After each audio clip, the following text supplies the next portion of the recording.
met 2 hours ago, Yeah. roughly, so this really is a real conversation taking place in front of you. We don't really know each other that well.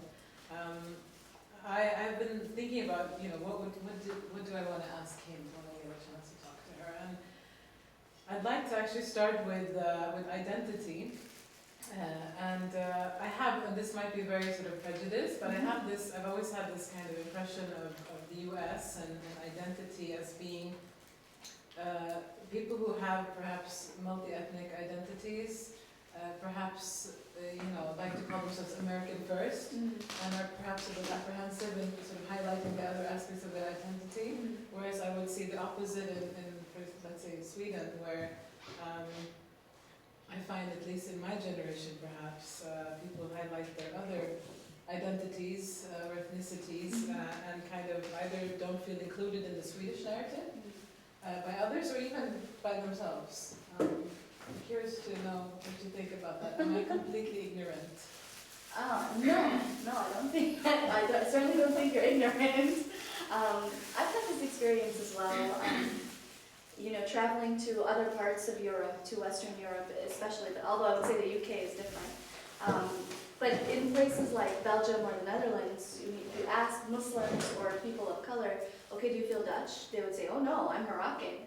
Okay, when did you move here from Morocco? Oh, my grandfather came here, in 1965.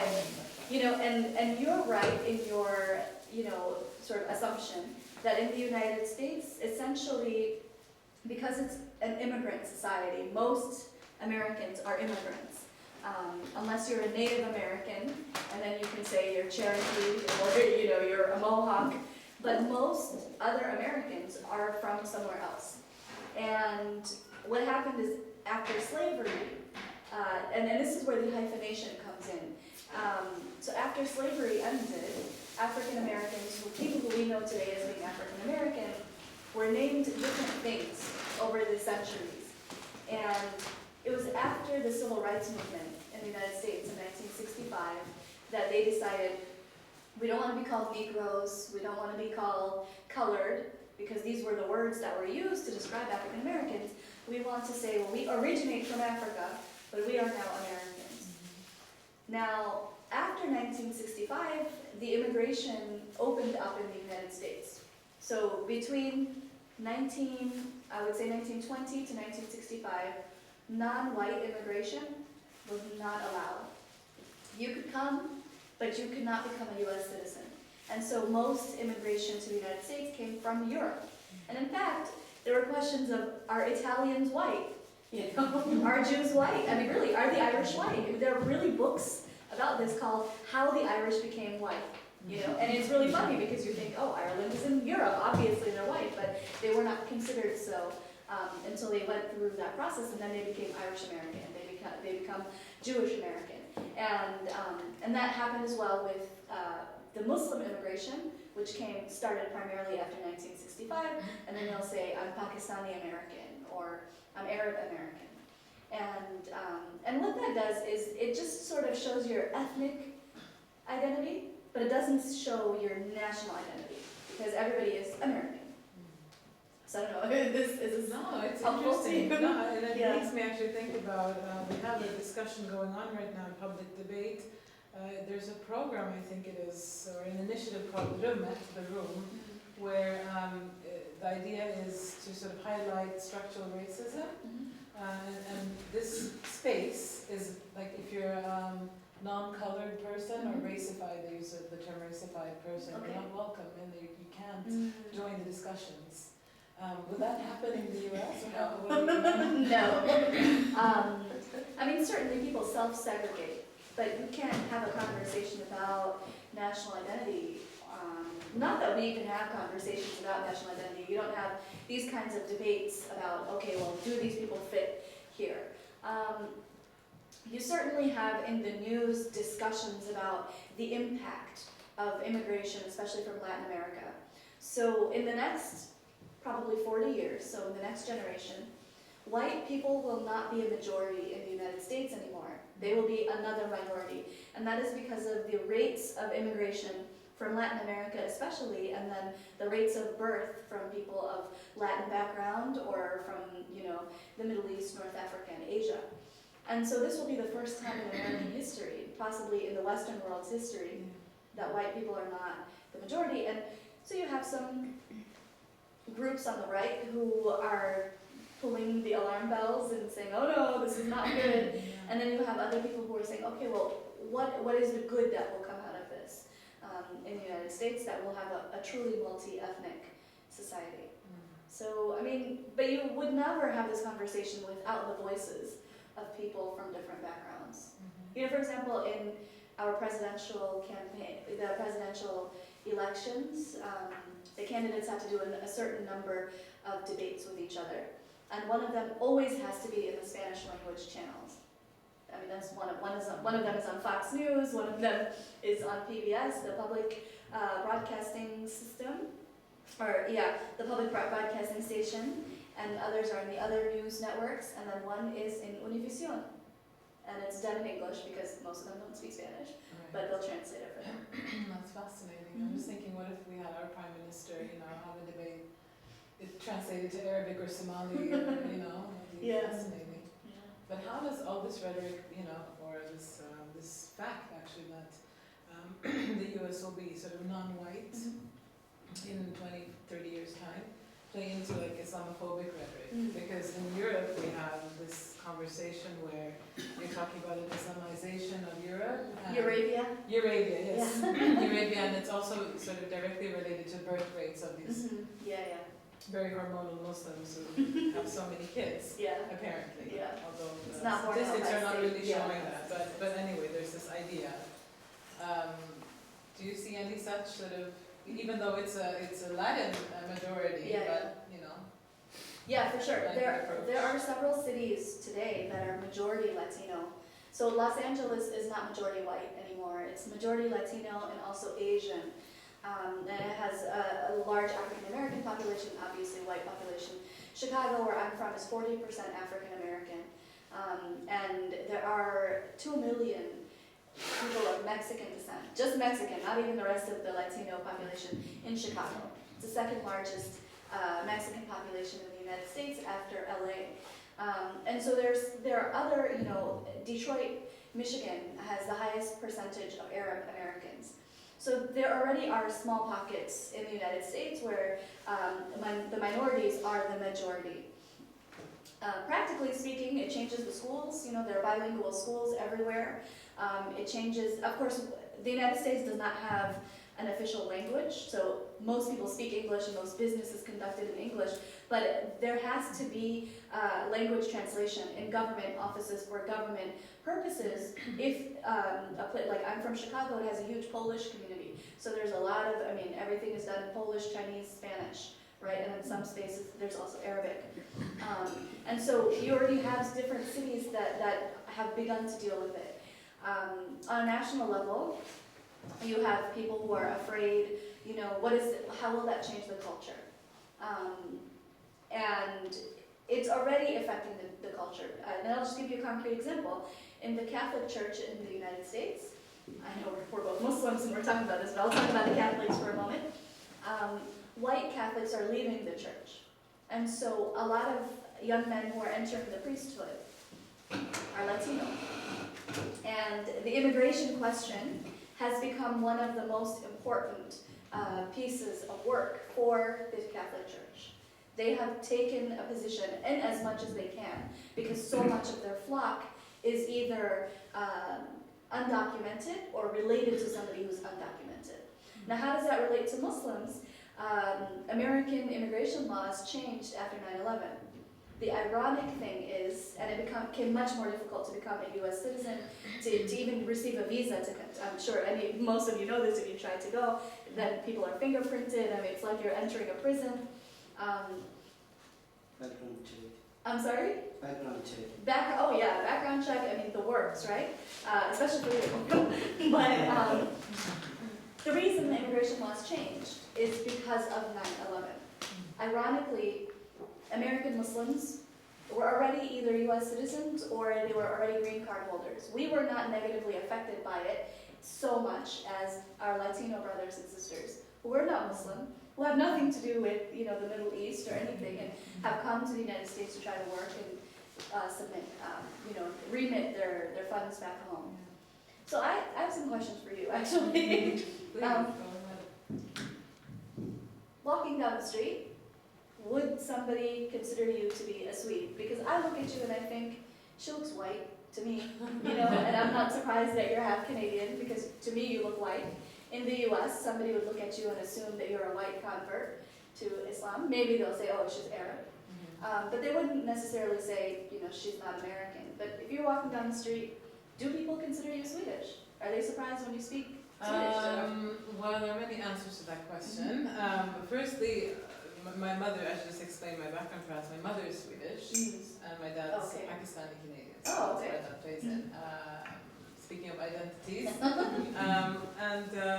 I would say the answer is yes and no. I think some people would not consider me Swedish. They would say, okay, somebody living in Sweden, coming from somewhere else.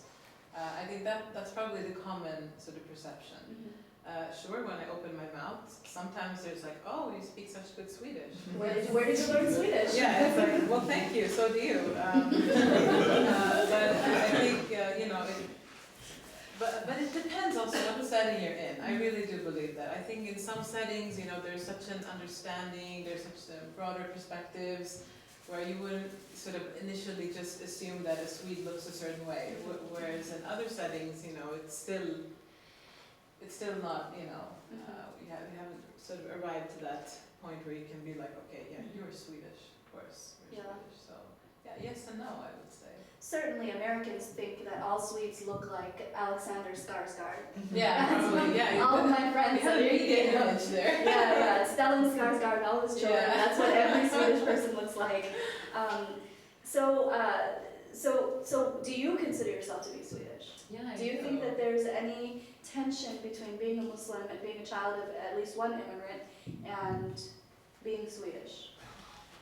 For me personally, I don't see any tension or conflict or, you know, problem with that. I do consider myself Swedish, but I also consider myself, you know, I grew up actually, you know, arriving at this conclusion took me like my whole life, but you know, I grew up saying I'm half Swedish, half Pakistani, one leg is in this part of the world, the other, you know, which half of me, and never really feeling whole. And having lived in Pakistan and Sweden and not really being accepted as either or in any place, you know, I was too different looking in Pakistan and here apparently also. I had to move to Syria to feel accepted. You can pass for Syrian. And actually there I did actually blend in. But,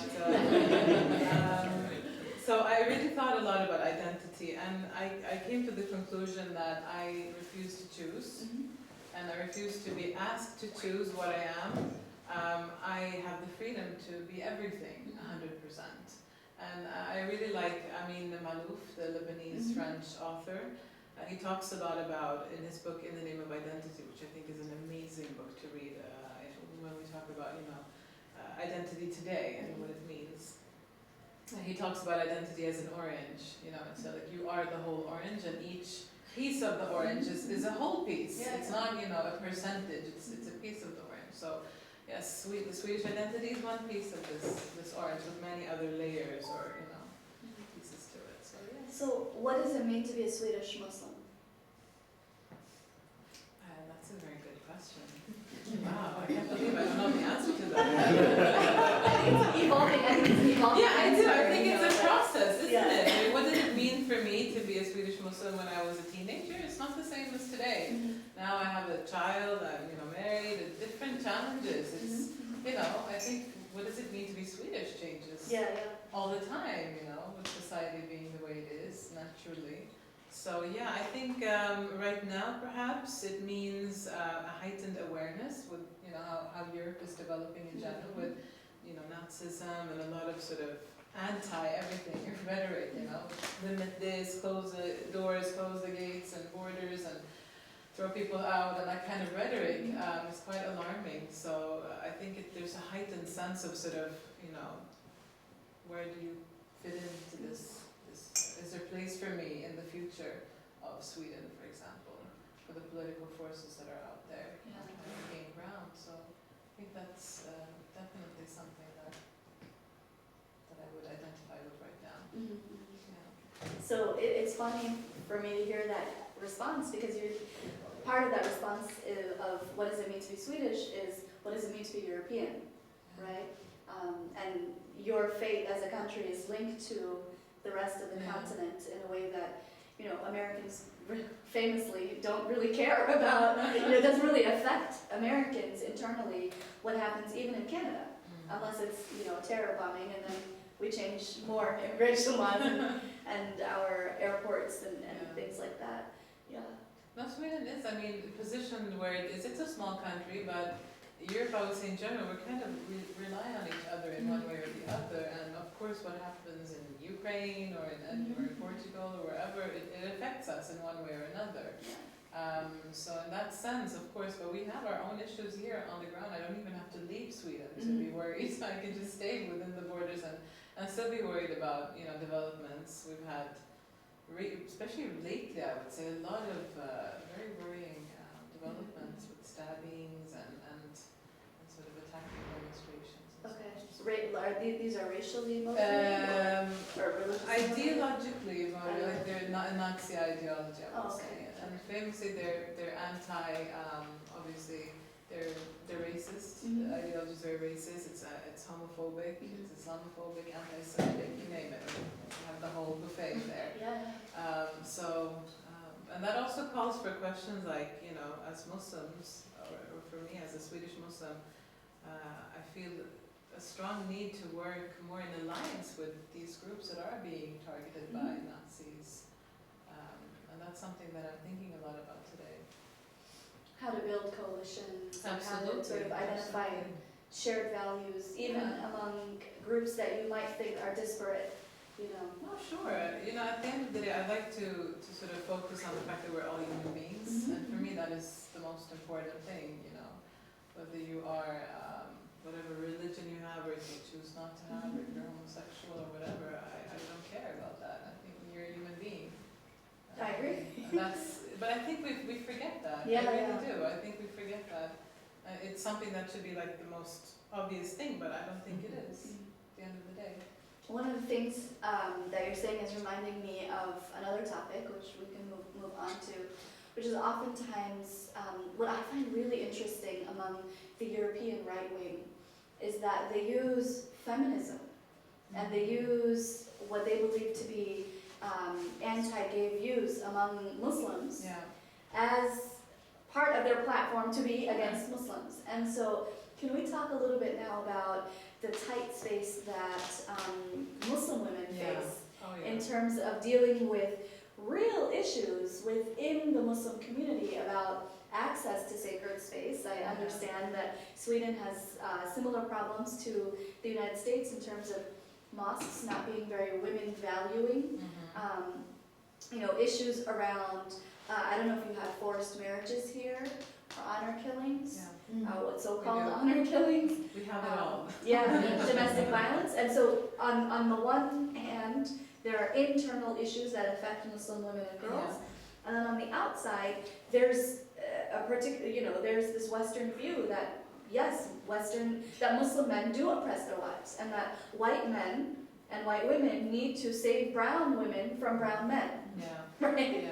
It's that rhetoric. Right. And so what is this tight, can you talk a little bit about the tightrope that we have to walk?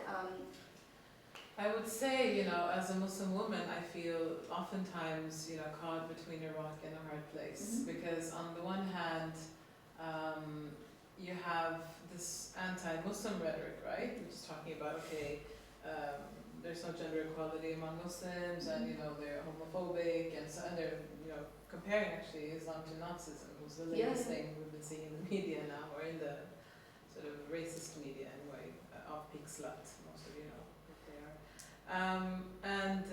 So you have that on the one hand, and I feel very often that we as Muslim women, now I'm generalizing, but that's how I feel that we are asked as Muslim women to refrain from highlighting the misogynistic attitudes that are, even if they're not very widespread, and they might actually be in certain areas, we're asked to not deal with that because that would sort of be a disadvantage to us facing the Islamophobic rhetoric going on, saying, it would be like we're confirming that it's true what they're saying. But for me that means that I'm supposed to sacrifice my rights or another woman's rights, because my rights may be okay, I'm cool, you know, but what about the woman next to me? We're asking them to sacrifice themselves for the greater good of what? I'm still not sure what that is. Right. So yeah, I can totally relate to what you're saying in that sense. And that I think has led to people refraining from addressing certain issues publicly. And I think, I mean, you started, what was it called, Side Entrance? Yeah. Tell me about that. I mean, that's just, it says so much. Yeah, so, you know, I grew up attending a mosque, very religiously, if you will. You know, I attended an Islamic high school that was in the mosque, and my parents were very religious, and we were always part of this mosque. And as I grew, the community grew. And as the community grew, the women's space shrunk, you know. And so, while I remember in the 80s, when I was very little, the women prayed in the main sanctuary.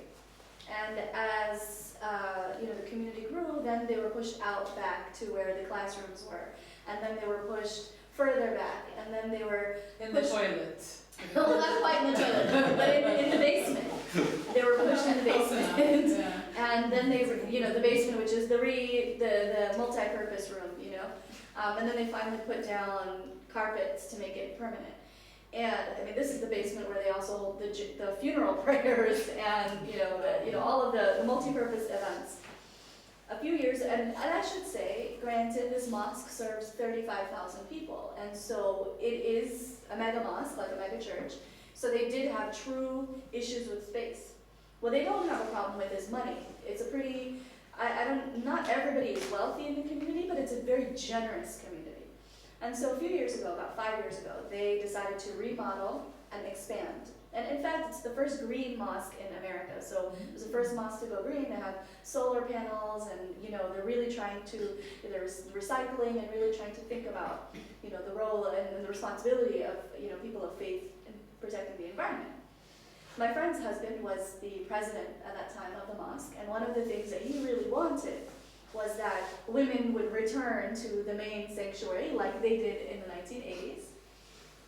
And they built the expansion with that in mind. However, once everything was expanded and the building was built, some of the women said, no, we don't want to pray with the men. We want to pray, where we are. We're comfortable where we are. And it's true, the space is comfortable. They have a room for women with children, and they have a room for, other women and young women. But it's not what a lot of the women wanted. They wanted to be the main sanctuary. So a friend of mine who happens to be a chaplain, Muslim chaplain, she and her niece, I believe, and some of her family members were praying there during Ramadan, the Tarawih prayers. And the women's section was just very cramped. It was very hot, that the air conditioning was not working. And she asked her husband, oh, how's the space for you guys upstairs? And he said, oh, it's fine. You should come on up. There's a lot of space. It's 3 stories. And so the next day they went to pray in the main space. And I should say, they were not in the main hall where the men were. They were in the back of the 2nd floor. They were not in front of any men. And they stopped the prayer, and the imam told them, if you don't leave, I will call the police. So this is a woman who is a mentor of mine. She's not, some kind of crazy person coming in from the left. This is a person who is, not to say that the left is crazy, but, if you imagine that we're Muslims, right? Yeah, right. This is a woman who has been part of the mosque since the 1980s. She helped to start the food pantry. She, would do like therapy, for people who lost family members. She was beginning to be a chaplain in the hospital, which is what she was studying. And, she's not like some crazy person. When she told me the story, I thought, enough is enough. There's so many mosques that don't let women in. There's so many mosques that have just really unequal spaces for women. And in the West, I believe, and here's my generalization, in the West, the mosque plays a different role than it does in the East, right? It's the only place, really, that Muslims can be together in community as Muslims. It's often the only place where people from immigrant backgrounds can be, you know, with other people from their backgrounds. It's the only place where you can learn about Islam. Most people do not go to Islamic schools or, you know, any of that. And then to essentially ban women from this kind of a space or to limit their access, what I believe, what they're saying is to little girls, you are not valued by this religion, which is completely against, you know, the history and what the religion stands for. And even as we were saying earlier, the original Prophet's mosque, men and women prayed in the same room. Yeah. So it goes against all of that. And so I started this website. This is your original question, I'm sorry. I can talk forever about this issue. Apparently I have, but it's a crowdsourced website, and it asks women and men around the world to share their experiences of mosques. And some of them, I mean, just 3 days ago I got a photograph of an exterior of a mosque in Sydney, Australia. And the woman said, you know, I walked 20 minutes in the summer, because it's summer there, lucky her, in the hot sun, and she wanted to go to Friday prayers, and just to see that, they said no women allowed. And so this isn't something that, you know, affects just a small group of people. It literally is global. But why do you feel that? Because I've actually raised this question in Sweden, in the media also. There was a discussion, a very small, brief discussion, and then it died down. And I remember that just like in your case, many times it's the women themselves who are like, I don't want to pray where the men are, and I'm comfortable where I am, and so on and so forth. So I on the one hand, get a lot of sort of resistance, sometimes, I wouldn't say a lot, but resistance from women themselves, who haven't reflected upon the fact that they're actually going against the prophetic tradition, which they would love to follow in every other aspect of life, but not here. Down to the wooden toothbrush. Down to the toothbrush, and which foot to enter the room with and stuff like that. That's so important, but not that I should have access to the mosque. And at the same time, there's also, I feel, it's almost as if, you know, you're provocative by talking about this in front of men as well. Like, you know, what are you trying to do? And it's oftentimes, I feel, led into a debate over like sexuality. So it's like as if I want to sit in the lap of the, you know, Muslim man praying in the room. I just want to be in the room, maybe on the side, but like in the room, praying, hearing, seeing the imam, you know, because you know the microphone stops working and you're like, what's going on? Do I go up? Do I go down? I can't even see him. Is it done? Are we over? You know? Yeah. So like, what do you think is there? Like, how is it in the U.S.? Do you feel the same kind of resistance? And what do you think? There's the reason for that. Is there something wrong in the rhetoric of some Muslim women rights activists or feminists? Or okay, so this issue about women in the mosque kind of became a big deal a few years ago in the U.S., like 2002, because some women said we're not going to take it anymore. And what they did was they essentially walked into the main entrance and joined the men in prayer, and they just sat there. What I find, why it didn't work the way they did it, was because oftentimes they would come in without headscarves, and they would say, we want to pray in the same line as the men, right? And so instead of saying, let's just have access to the space, they jumped over all of those hoops and they said, what we want is a radical reformation of the mosque, and we want a female imamate and all of this, right? So that was about 10 years ago, and they became marginalized because a lot of women who would be, you know, moderate or too traditional to conservative said, or even liberals said, we don't want that. We're not really interested in a female imamate. We're not interested in praying on the same lines as the men. We just want to have a good space. We want to have the same space as the men. So what happened was essentially they hijacked the conversation. So if you fast forward 10 years, so I started my blog last year, and there was a couple of incidences that had made it become a national kind of question now about where the spaces that women occupy in American mosques. What I believe is the reason why my initiative is becoming successful is because, we're not saying we want the whole kit and caboodle. What we're saying is we just want equal access. And even the most conservative people, if they disagree with you, they're the ones who sound insane, right? Yeah. They're the ones who sound like they're not following the prophetic traditions. If they say, oh no, you're not allowed. And so I believe that even if I'm very interested in the idea of the female imamate, that's not something that I would publicly call for, because it would take back the steps that we have gained. At this point, I just want equal access to all women and girls in every single mosque in America, and I don't understand how in the United States of America there can still be mosques that say no women allowed. And I find, I actually talked to a women's rights activist from the US, it was last year, and she was telling me, this was her theory, that the reason why because you're talking about that in the 80s it wasn't like that and now it is, and she's actually blaming it on the arrival of sort of newer Americans to the country who are bringing that mindset with them and getting into the boards of the mosque and then shifting things around.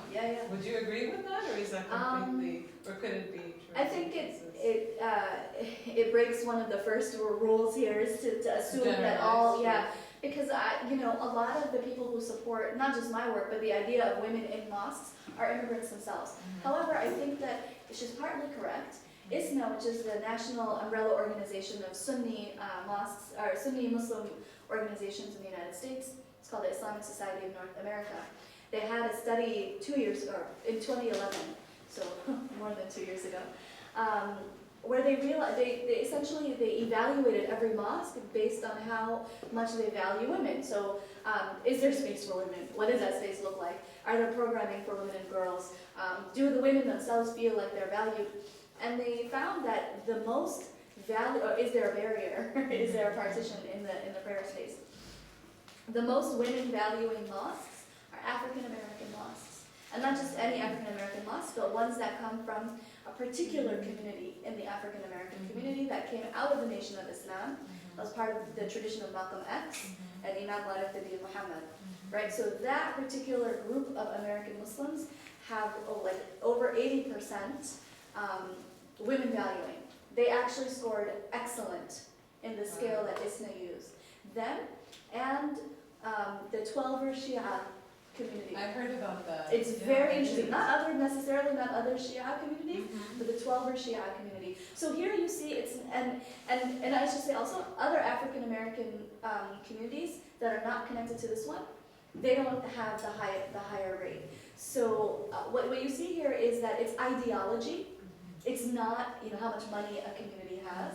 It's not based on their race. I often get a lot of racist feedback from some people. Oh, it's the Pakistanis and the Indians, they have it worse. And that's not necessarily true, because if you go to a Pakistani Shia mosque, it's literally in the same space. And so what I also want to say is, I think that the Muslim community in Sweden is quite diverse. You can talk about that. I believe that in the United States, it is the most diverse Muslim community in the world. So in terms of race, in terms of sectarianism, in terms of where people have come from. And among American religious groups, the American Muslim community is the most racially diverse. So we have every single race that you can find in America. And that then will allow for people to bring their different cultures around gender to the forefront. I was thinking also about, gender issues So, are Fazeela, trickled into. you might get 2 more minutes to finish things up. Okay. I think it's really time for Sure. the group also. It's been really interesting to hear your conversation and the questions you asked each other, but I really want to take the opportunity for people here as well to ask both of you questions. Time flies when you have fun. True. So, is there something you want to close with, or should we just go at it? I think we can open up for the audience. So please, questions both to Fazeela and Hind.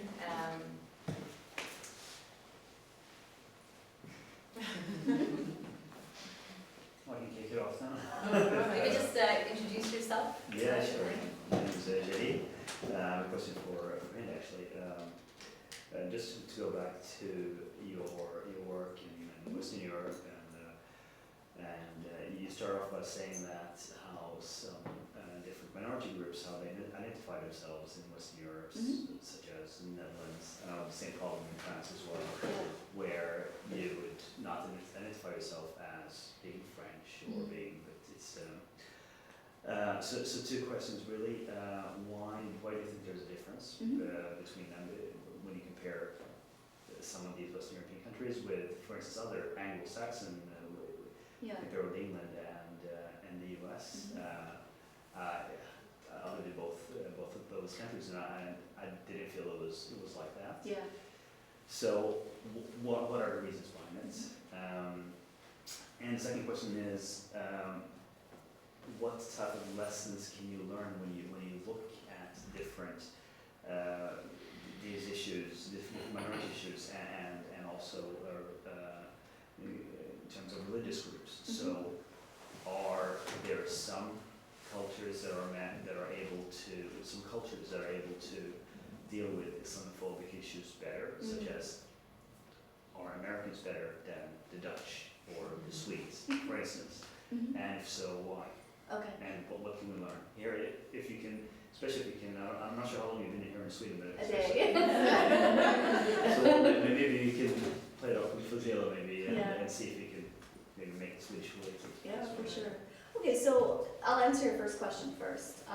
I think that there is a difference with how in the United States, and I would also say the United Kingdom, and places like your dad's Canada, Australia, the Western New World, if you will, excepting the UK, of course, their idea of national identity is based on citizenship.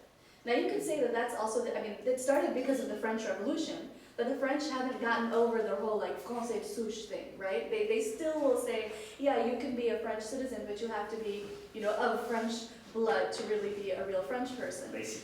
Basically, yeah. I mean, in practical terms, that's true, right? I mean, the joke was, before the headbutt, Zidane was a French. After the headbutt, he was Algerian, right? I mean, it's like that crazy Algerian with his bad Algerian temper. But before that, it's like, oh, look at this best French footballer, in the world.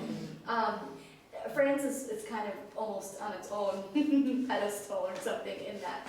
But in the New World, the idea of citizenship, or the idea of national identity, comes through citizenship. And I think this is the case even in places like Australia, even to the point, in post-apartheid South Africa as well. People say, you immigrated here because of an idea, the idea of America. And anybody can become an American. And even the most racist American will say that's a good thing about America. They still won't they'll say, oh, these particular groups should not be here, right? They'll try to delegitimize certain groups, but they still believe that the idea of America, you want to come to this country and make a better life. We love that kind of story. We love the kind of story of the poor person who came on the boat through Ellis Island and started a candy factory, and now he's a multi-millionaire. We think everybody can do that, when obviously the system is not everybody can do that. But then what that does to the culture is that it expands the idea of who gets to become an American. And I think that this is definitely the case in Canada and other parts of the New World. I think the UK is very interesting because they colonized half the world, and people went there, and they had a longer kind of relationship with people from different immigrant backgrounds and religious backgrounds. In a place like Sweden, you did not have this kind of immigration history, right? It's still quite new. And you have a lot of immigrants who came for refugee reasons, right? And even if these people are highly educated, the idea is still, oh, well, they're refugees, right? And we are helping them, not they're helping us. Whereas in a place like the United States or Canada, it's immigrants are literally the lifeblood, right? And if you look at American hospitals, for example, 1 in 25 doctors is a Muslim. Right? I mean, you cannot have the American medical system needs immigrants. Almost all of my doctors, one was Chinese, one's Indian, the immigrant community, the idea of bringing new blood is a good thing in the United States. Whereas I think in parts of Europe, new blood people think, oh no, they're going to drain our public resources, not, oh, they're going to be entrepreneurs and build businesses. So I think there's a cultural difference between how Americans, the mythology of America views immigration. That's not always the case on the ground. You'll have your racists everywhere. But I think for sure that's one of the reasons. In terms of modeling kind of best practices, I think it's critical to have practices that are local, right? I mean, I can't say, oh, what happens in America should be everywhere and everybody should adopt it. Partly because it's not perfect in America, and partly because what works in America works because it's America. And what works here will have to work because it's Swedish. What does it mean to be a multi-ethnic, multi-cultural, multi-traditional Swedish society? I don't know. What does it mean? Over to you. No, actually, I just wanted to add something with that narrative that you just sort of explained, and I agree with what you're saying. But another layer to that is that you remember Sweden and its history with religion and the separation of church and state also plays into how it sees immigrants who often come, if we're talking about like Muslim immigrants, with that religious identity as well, and also other immigrants who might be coming now, let's say from Iraq or Syria with a Christian identity, etc., etc. So Sweden has a problem with religion in general. So if you happen to then be Muslim on top of that, and then other colors going on, and it just gets too much. It's like, well, we don't know where to put you. You're going against everything that we consider being Swedish. So there is no idea of being Swedish through citizenship. I don't think in general that means anything to people right now. That's not really where it lies. The debate doesn't lie in legalities. It's purely in custom. We're talking about custom and tradition and our common customs. And you ask some people in Stockholm, have you had palt? They've never had that from the north. The dish from the north, where my mom's from. They don't even most people don't even know what that is. So excuse me, are you then Swedish? Who's Swedish? Who's not Swedish? So there's an idea, and it's very much based on what you can see, and really has nothing to do with legalities and paper, and that's why it makes it so hard. And then for religion into that, it's like, wow. That's true. I will say I think that the U.S. is probably the most religious Western society as well. I think it's something like over 83% of Americans believe in God. Not all of them go to church or synagogue, but they believe in God. And now one of the biggest kind of crises is that a lot of millennials, people from ages of like 18 to 34, are leaving organized religion. And so a lot of Americans say, oh no, how can they leave organized religion? This is a crisis. It's a crisis in the Catholic Church that we're losing people. It's a crisis among evangelicals. They seem to be the only ones who are growing. But that people are, even the young evangelicals don't necessarily follow, some of what the older evangelicals care about. So yeah, I mean, it's funny. One of my colleagues used to say, Americans might not understand how I pray, but they understand why I pray. Whereas Europeans are like, oh my God, why are you praying? What, Yeah.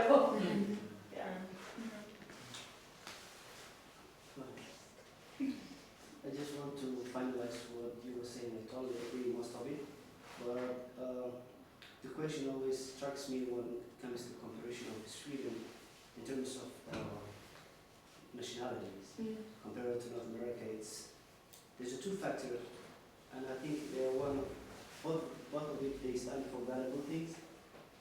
For instance, Sweden stands for as a helping hand, as the world most nation of humanitarian. And if you look at the scope of refugee, it's more or less based on helping hand. Well, in America, it's about win-win situation. In a theoretical level, it's a helping hand, but in practical, they expect a return of progressive society in terms of entrepreneurship and from candy shop to a millionaire. But here, it's about one factor, which have one face, and that's only a helping hand. And the immigrants, when they arrive in Sweden,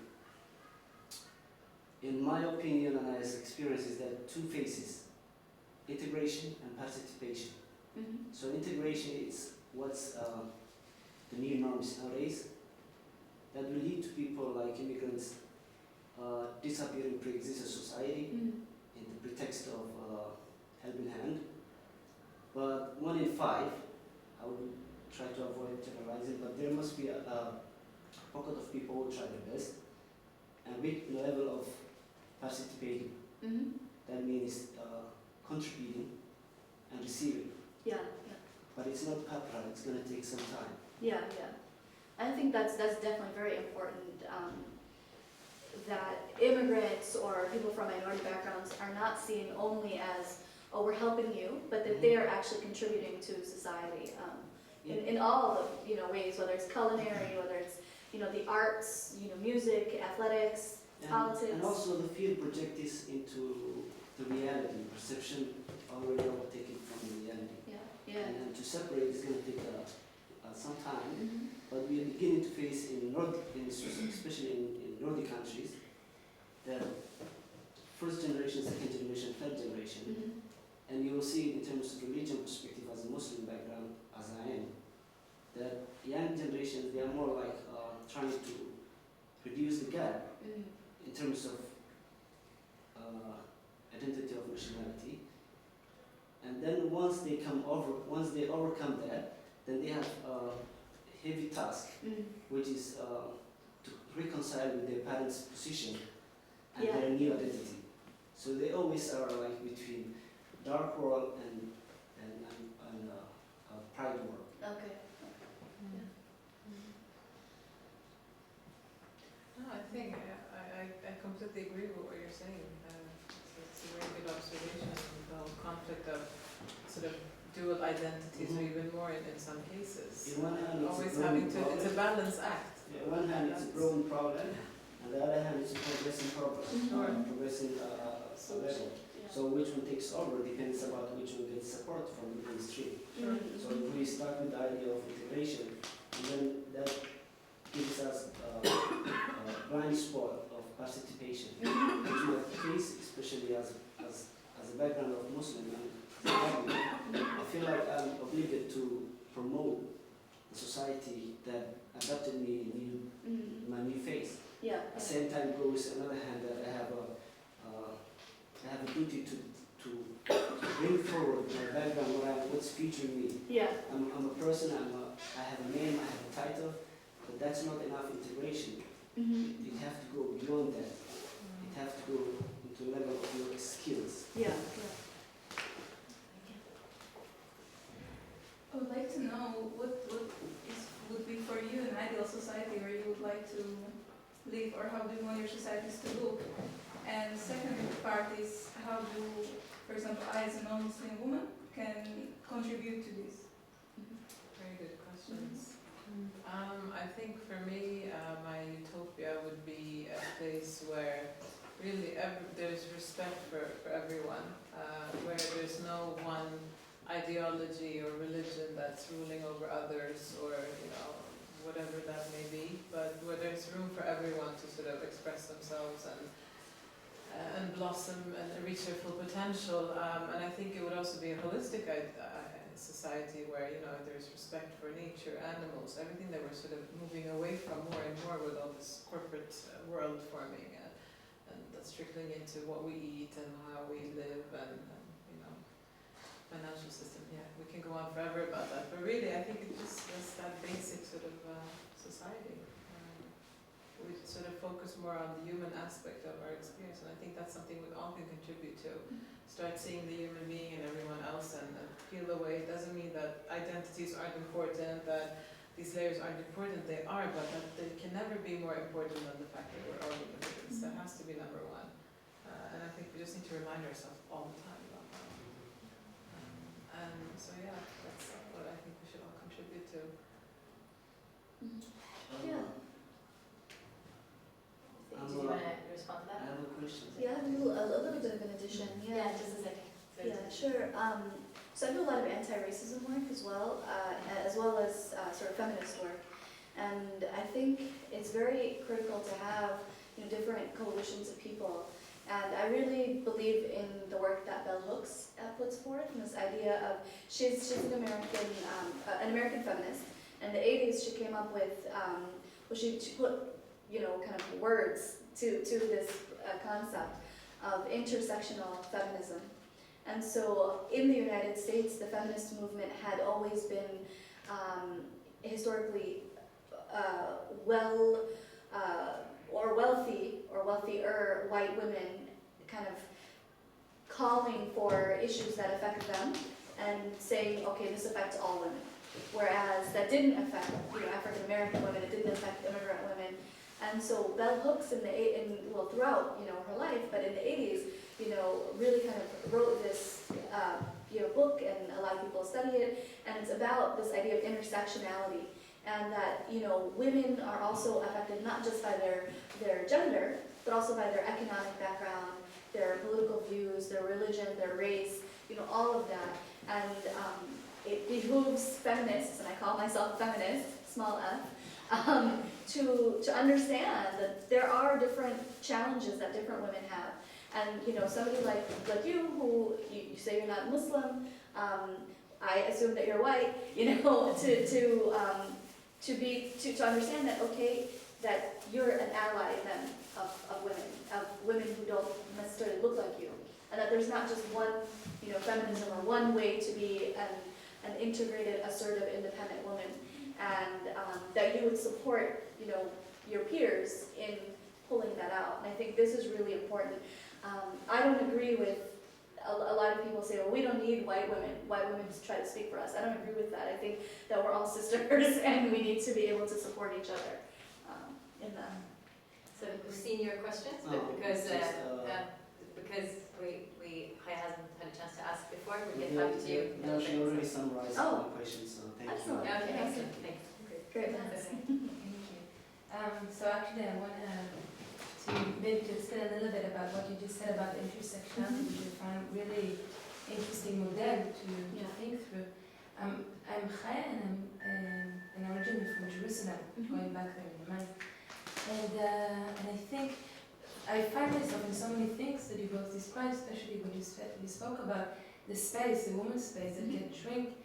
And we had the same issue not only on the synagogues, we have it on the public transportation in buses, which the woman, also not religious women, needs to sit in the back when it's like buses that mostly religious people are. I remember myself as a woman talking to the religious woman and say, why do you want to sit in the back? And they kind of internalizing this idea that they need to be in the back. And it's always the question, like, am I paternalizing them by pushing them or not? But my question is, because I was part of a student group in Jerusalem. We tried to bring together religious Jews and women, Jewish women and religious Muslim women, and we never made it. There was, maybe it's because there is this political issue that always involved. Maybe we felt that it can never be a balanced conversation in the situation, especially in Western Jerusalem. And I'm curious to hear if you had an opportunities in the US or in Sweden to cooperate with other religious women from different groups. I'll start. It's a great question, first of all. I have done some work with either women in the Orthodox tradition. I don't know how it is here, but in the US there's Reform. Most American Jews are Reform, and there's Orthodox, and then there's conservative, sort of in the middle, and then there's the Reconstructionists, who are kind of in the far left. So these are the four large groups. And in the Orthodox tradition, there is sort of a rabbinical movement for women to become maharats, right? I don't know if I'm pronouncing that correctly, but they're studying to be rabbis, and they perform most of the functions of male rabbis in the Orthodox Church, which is unprecedented, at least in the States. And so I've been, myself and other Muslim women have been working with these maharats about what does it mean to be in a conservative ideology, a religious ideology, but be seen as authorities of, rabbinical authorities or Muslim scholars as women. So there has been a little bit of that, and what we see certainly is we have a lot more similarities than we have differences. I think, and I don't want to assume anything about your experiences in Israel, but I think part of, and here I'll bring in, my experiences with like race. Part of, sometimes the issue that stops people collaborating is people don't know how to deal with power. right? So if you're in the same room as people and we all kind of agree on the safe space and we say, oh yeah, we're together and we want to reach the same goal, but I find in my experiences a lot of white Americans who would consider themselves very liberal and you know, believe in eradicating racism are still not able to really deal with their privilege of being a white person. Perhaps that is something that was stopping your group. And here, you know, it's not to say that it's bad to be a white person. It's just to be able to acknowledge the privilege that one has in that situation. And you know, and I work on this internally too in the United States among Muslims. In the U.S., South Asian Muslims and Arab Muslims have the privilege. They're seen as the authoritative Muslims. So African Americans who are native to the country are pushed out of, you know, the idea of being religious authorities. If you are a Bosnian, right, you're from the Balkans, you're from, you know, Latin America, or places that are not traditionally Muslim communities, there's this power struggle, right? There's this power issue. So I think it's just really critical to be just aware of who has power in a particular room and then trying to, you know, address it from there honestly, right? In the Swedish context, just very briefly, we've had very little, I would say, and maybe it's just my generation, I don't know, but I'm looking at Helene over there. We actually started, I think the conversation started last year, didn't it, really? I mean, with the sort of Jewish, Christian, Muslim dynamic with women, of course. And I don't know exactly what the reason is for that. I think there are many reasons for that. But I have seen interfaith work being very much, for a long time in Sweden, limited to religious leaders. Like you would have the priest, and you would then obviously have the imam, who's always a man, and you would have, you know, the rabbi, if there ever was that kind. There has been some, maybe more sort of Christian Jewish, Christian Muslim, and in some cases all three, but often it's one or the other, in Sweden at least. And I think that's one of the reasons why this issue has sort of kind of died out, and the women actually getting together, because there were never any women there, at least from the Muslim faith, up until maybe recently, when you're starting to sort of include other forms and just, you know, sort of the clerics of each faith. But now we're seeing grassroots initiatives taking place, like One Sweden or Together for Sweden, and not many other initiatives like that. And there's a shift, I think, and I think maybe it's a generation issue. But Helene, what would you say? And why has this dialogue been so late for women of faith? I don't know. I think maybe it's because of the things you talked about, how hard it is for Muslim women to be outspoken about the problems within the Muslim community. So it's very hard, for me as a Christian feminist, it has been very hard to find Muslim feminists to have a conversation with.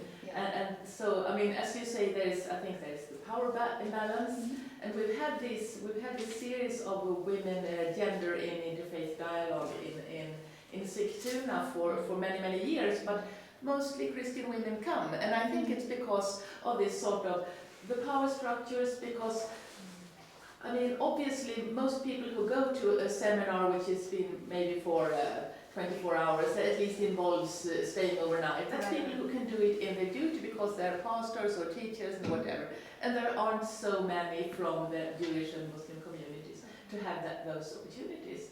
So it has been very hard to find the partners who can take an active part, and I mean, there's been no obvious organization from whom to. We also had these discussions between the Muslim Women's Association and the Ecumenical Women's Council.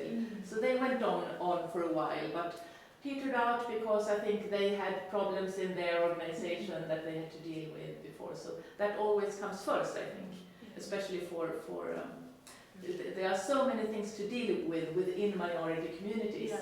And it's very hard to take the time and the energy. But so let's get on with it. The heat. It takes a while. And with the Jewish community also, it didn't happen before? The dialogue, you mean? Yeah. I don't think on a widespread level, if you talk about Muslims being there, it's maybe some initiatives, yes, but not as much as I would like to see. And I think there are reasons for that. There's the whole conflict in the Middle East, the Palestinian and Israeli aspect. I think that has trickled a lot into that, unfortunately. And although there are so many issues where specifically Muslims and Jews have so much to sort of work on together, because everything from circumcision to food and kosher and halal and many other aspects too. Is that not allowed? Is male circumcision not allowed? It's allowed, but it's a very, I'm just saying, I don't know until when it will be, like it feels like, it could be any second now, be like forbidden. Yeah. Halal and kosher is pretty much in its traditional sense of being slaughtered pretty much forbidden. But there have been new ways of doing it with sort of a bit of electrical shocks and I don't know. And some don't agree with that and say it's not really halal or kosher, and some do. So yes and no. There is halal and kosher, yes and no. Well, my question was a bit, we started to talk about that already actually. But maybe I could just be a bit more specific. It's mainly to Fazeela, but we can throw it out there. Obviously, this year has been a very eventful year here in Sweden. We've seen tensions rise even more. It's an election year this year, so the right-wing groups have been getting more and more attention, and we've seen graffiti and vandalizing, both targeting the Jewish community here in Sweden, but also the Muslim community. So there are many similarities, and for me personally, it reminds me a bit of how it was here in the 90s in Sweden, where the tensions were maybe a bit higher than it has been here more recently. We had a crazy guy walking around shooting people with an immigrant background. I remember myself, the laser man, they called him. This was in the 90s? Yeah. And I remember myself as a teenager walking around. He was shooting people with a laser, just walking around, constantly looking at my clothes to try to see if I had red dots on my clothes, so I could jump away, in time. It seems that there's some similarities here, and obviously, where we can go back further to even further to it's not difficult to draw parallels, with how it was in the 40s. So my question is really, do you feel that do you feel that the Jewish community in Sweden understands that this is a shared battle between the Jewish and the Muslim community here in Sweden? And do you feel, and how do you feel that the Muslim community and the Jewish community can work together, not just in interfaith dialogue, but this is about more dealing with society problems. This is basically exactly survival. This is basically, don't fool yourself. Once they've taken care of us, you guys are next. I think that was dramatic. The question could also be asked, do Muslims realize that it's a shared issue? Yeah. As much, and I think, and I don't think there's a yes to that question in general, but yes, some do realize that, and I think some are genuinely really sort of willing to work together on this. But I'll be very honest, and this is just my own observation, and you're always hard on your own, right? I think the Israeli-Palestinian conflict has, which not to downplay its significance at all, and we all have our opinions about it, but it has sort of affected things, I would say, in a way it's just been too much, really. On both sides, really, I think. And there's such a sensitivity, sort of, okay, if we approach each other, does that mean we're, weakening our stance on the Israeli-Palestinian conflict? Do you see what I'm saying? So if I, as a Muslim, am cooperating with a Jewish person or an organization, does that then automatically mean that I'm now saying that, my views or the perceived shared views of Muslims on Palestine has become sort of affected by that?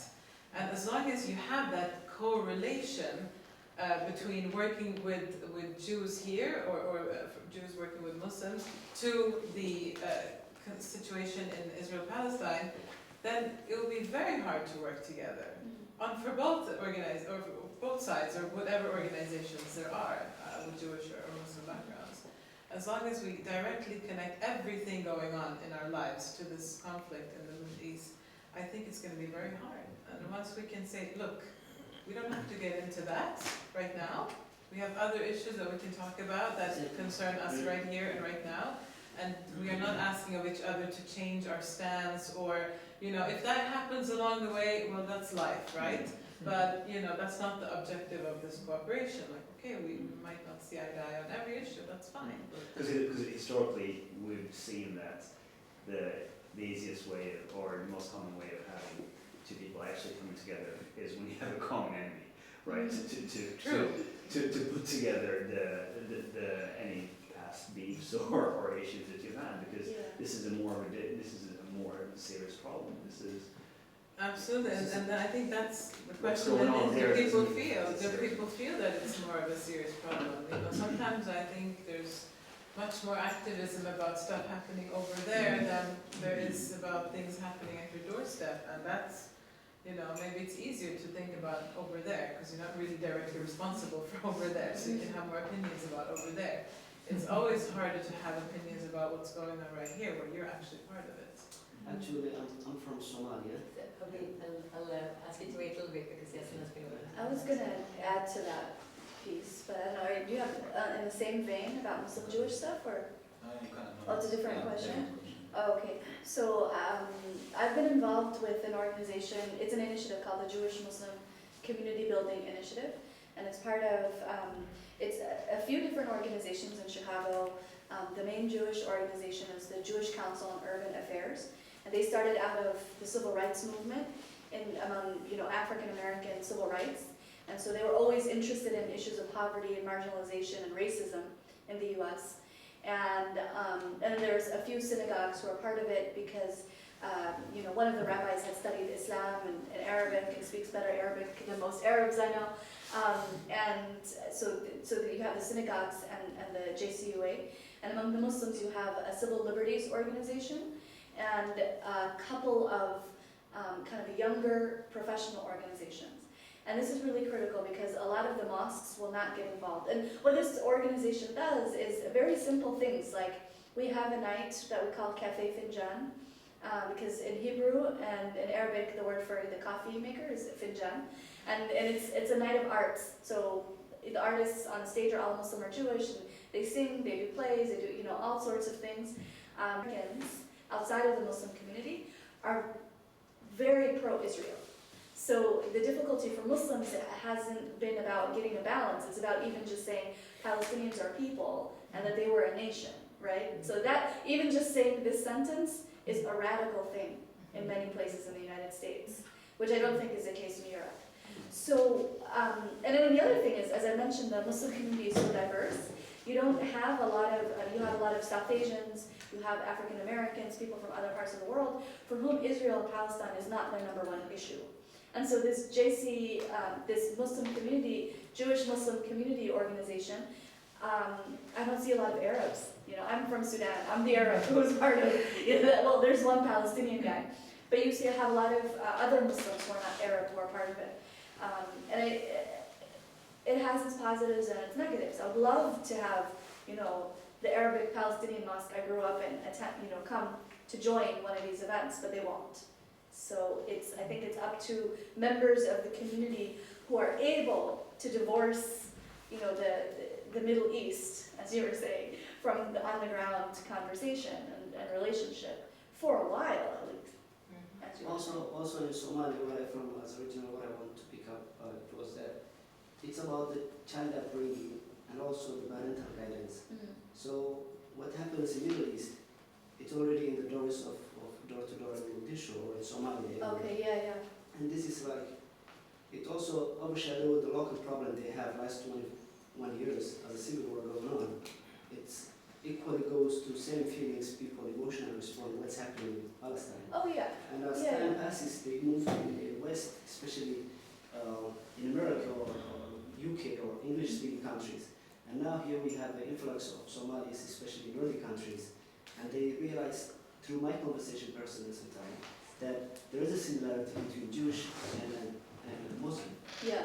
And to that advantage, there's also other societies who don't have a similarity and still come to the conclusion of let's work together for the sake of the pride of future. Yeah.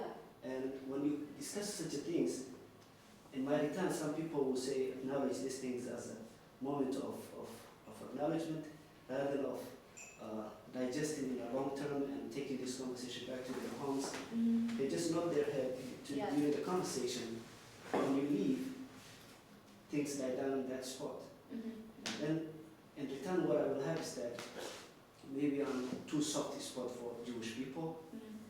If I exclude the serious ongoing Palestine problems, instead of looking what's similarity in here, this complexity, not only a point of, as you mentioned, as survivor, but also let's meet at the time of free from problem, instead of meeting when we have a problem. This is one of the things that I feel like very concerned about personally. So we'll have the last question for tonight go to Yasin. Thank you for this conversation. But I have just two questions or two issues common. I think what about women Muslim is also a challenge to do with the Muslim man, because until now we don't have many women, female, who can interpret the Quran. So we have the majority of interpretation we have is interpreted by men. So until this, but it was not the case during the Prophet Muhammad.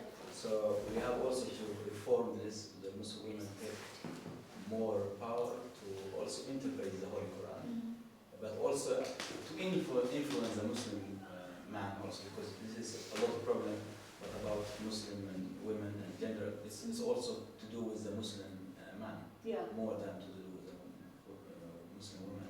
So it's a matter of, because during the Prophet Muhammad we see Aisha, we see Khadija, many of the Muslim women was interpret the Quran. So the society was, the gender equality was different, because you have gender equality to understand the holy text and also to interview, to develop also the Muslim identity. So I think in Europe, for me, in the Western Muslim in Europe or American Muslim, I think we have more chance here to interpret the Quran from the female perspective. This is, for me, very interesting. I want to see in the future. The second issue is about citizenship. I think in Europe we have very, very big problem with this, because it's not about to be European Muslim or Swedish Muslim. It's more than deeper than this one, because we have a problem with identity, with diversity, intolerance, religious, secular. So the case of Bosnia and Turkey, they can never be part of the EU, because we have a lot of problem how we see the different identity. For example, in Sweden, I used to say I am Swedish Muslim, but when you are working with this identity, it's even non-Muslim, even the ethnic Swedish, they have also this problem, because now we have this year election, not everybody attending the election, because they know it's a politician, is a authority, I don't have to do it. So this is very big problem with how we see the citizenship as a human being. It doesn't matter which religion you have. We have EU now, it's not only the 500 million European are active influence the EU. It's parties, it's some lobbyists, it's some organization. So we have to deal with this, the citizenship. Citizenship is very related with tolerance, with identity, with the history of the Europe also. For example, the matter of case of Turkey is of economical power conflict, not with Turkey because they are Muslim, because it's more about power to share. When if Turkey become member of the EU, then of course Turkey will also develop, contribute to develop Europe, but also connection with the Muslim country, with other countries, not in Africa and Asia. So for me, I think the case of citizenship in the US is a very good example how to learn from this, to develop it. Because we, as you said, we talk about customer, we are more here people just a matter of materialism, but not talking about citizenship. What means citizenship? At local level, Yeah. national level, at European level. Okay, I mean, you're talking about active citizenship, and I would say that in the US, most people are not active citizens. They don't vote necessarily, especially young people, these millennials, they don't vote, they get sick of the whole system, right? I don't know if you've heard of the show House of Cards. It's actually based off of a British TV show of the same name, and it shows kind of all the dirty dealings in Washington and politics. So I agree with you. I think when you have an active citizenship, you have a more tolerant, and even more than tolerant, you have an accepting society, because people are learning about each other, they're debating with each other, they're getting to know each other, and engaging with the ideas, and then voicing their opinions. I agree with you that the problem is apathy, and I wonder how is it that we can change that, among people. I mean, in the US, one of the ways that civil society builds is through the concept of volunteering. And so, 80% of university students in the United States do regular volunteering work. All high school students have to do a required number of volunteer hours before they can graduate from high school. And this is a way that's sort of like a national service in a way, because we don't have, compulsory military service. So it's a way to build relationships among people from different backgrounds. It's one way, but it's not, it's one part of the puzzle, but it's not the whole puzzle.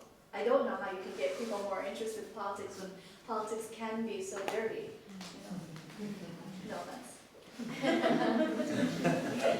Thank you so much, Hind Makki and Fazeela. Thanks Thank for you. coming, and thanks for your questions, and until next time. Thank you.